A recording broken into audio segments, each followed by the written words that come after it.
नमस्कार, शोभाज kitchen healthy food मध्ये तुमचे खूप खूप खूप मनापासून स्वागत। आज आपण एक नवीन पदार्थ बनवणार आहोत आणि तो कोणता पदार्थ आहे हे पाहण्यासाठी चला जाऊया किचन मध्ये। हा पदार्थ बनवताना मी अनेक टिप्स आणि ट्रिक्स वापरलेले आहेत, तर व्हिडिओ पूर्णपणे पहा।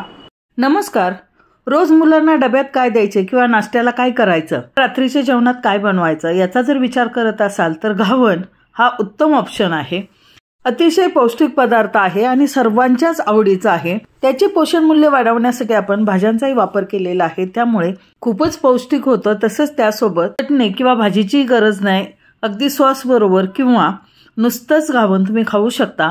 हे मसाला घावन बनवताना तव्याला चिकटू नये किंवा कोणत्या तव्यात बनवावं, किती पाणी वापरावं, ह्या सर्व मी टिप्स दिलेल्या आहेत। घावन कधी कधी चिकटतं किंवा वरून त्याला पांढरा थर येतो आणि तडे पडतात, तर असं पडू नये म्हणून काय करावं हे सर्व टिप्स आणि ट्रिक्स मी या व्हिडिओमध्ये सांगितलेले आहेत, तर व्हिडिओ पूर्णपणे पहा। रेसिपी पाहण्याआधी तुम्ही जर माझ्या चॅनलवरती नवीन असाल तर चॅनलला सबस्क्राइब करा, बाजूला बेल आयकॉन आहे तेही प्रेस करा। वेळ न दवडता आपण मसाला घावनाची रेसिपी पाहू। तांदूळ निवडताना नेहमी जुना तांदूळ घ्यायचा आणि जाड तांदूळ घ्यायचा, ही पहिली टिप आहे।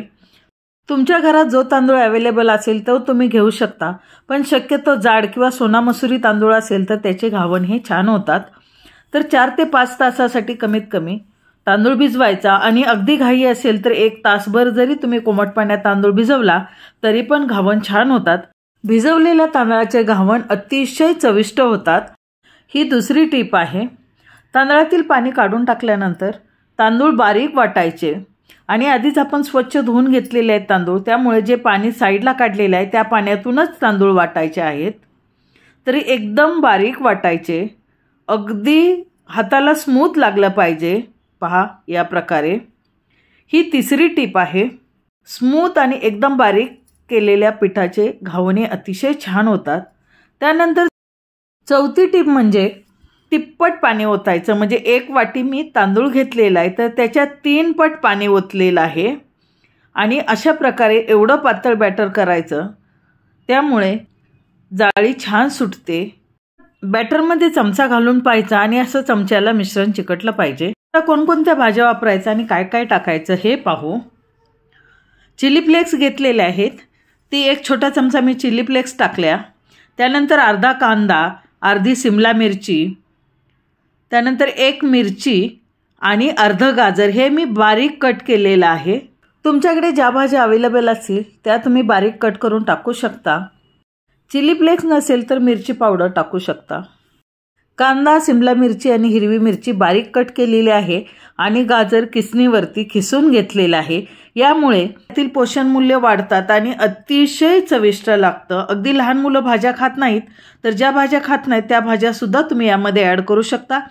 तसंच 1 मोठा चमचा बारीक चिरून घेतलेली कोथिंबीर टाकलेली आहे। चवीनुसार मीठ टाकलं। हे बॅटर व्यवस्थितपणे मिक्स करून घ्यायचं। मसाला मिरची व्यवस्थितपणे मिक्स होईल, एकजीव होईल आणि कन्सिस्टन्सी तुम्ही पाहू शकता, एवढं पातळ पाहिजे। मसाला घावन बनवण्यासाठी आपलं बॅटर हे तयार झालेलं आहे। टिप नंबर 5, घावन बनवताना नेहमी नॉनस्टिकचा तवा वापरा किंवा बिडाचा तवा येतो, त्यामध्ये सुद्धा घावन हे अतिशय छान होतं।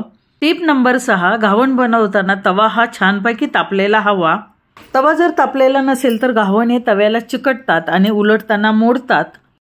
तव्याला तेलाचं ग्रीसिंग करून घ्यायचं।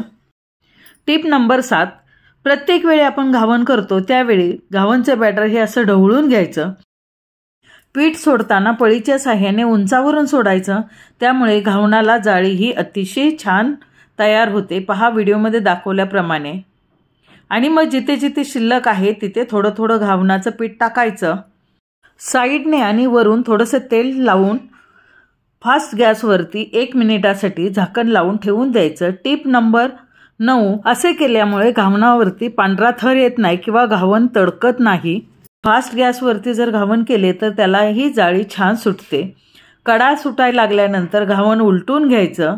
आता आपण झाकण ठेवायचं नाही, फक्त एका साईडनेच आपण झाकण ठेवायचं आणि दोन्ही बाजूने व्यवस्थितपणे भाजल्यावर घावन हे काढून घ्यायचं। पहा किती जाळी छान सुटलेली आहे। अशा प्रकारे अगदी 2 ते 2.5 मिनिटातच घावन तयार होतं आणि मस्त जाळीदार चविष्ट घावन तयार झालेलं आहे। ते जाळीवरती काढायचं। जाळीवरती काढल्यामुळे घावन एकमेकाला चिकटत नाही। ही आपली 10वी टीप आहे। गार झाल्यानंतर त्याची घडी व्यवस्थितपणे करता येते आणि घावन एकमेकांना चिकटत नाहीत। अशा प्रकारे अनेक टिप्स आणि ट्रिक्स वापरून आपण सर्व घावन तयार करून घेतलेले आहेत। ही घावन पचायलाही अतिशय हलकी आहेत, त्यामुळे अगदी पेशंट किंवा वयस्कर व्यक्ती किंवा लहान मुलंही खाऊ शकतात। ज्यांच्या तोंडाला चव नाही अशा लोकांनी ही घावन खाल्ल्यास तोंडाला चव येते। खोबऱ्याच्या किंवा शेंगदाण्याच्या चटणीसोबत सर्व करू शकता किंवा नुसतंच असंही हे घावन खाऊ शकता।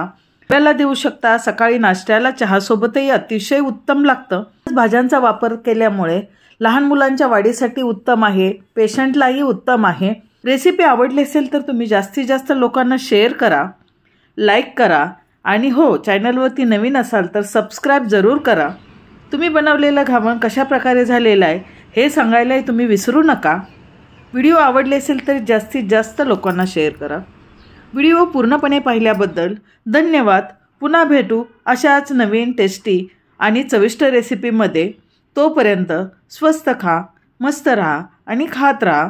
Bye bye, take care.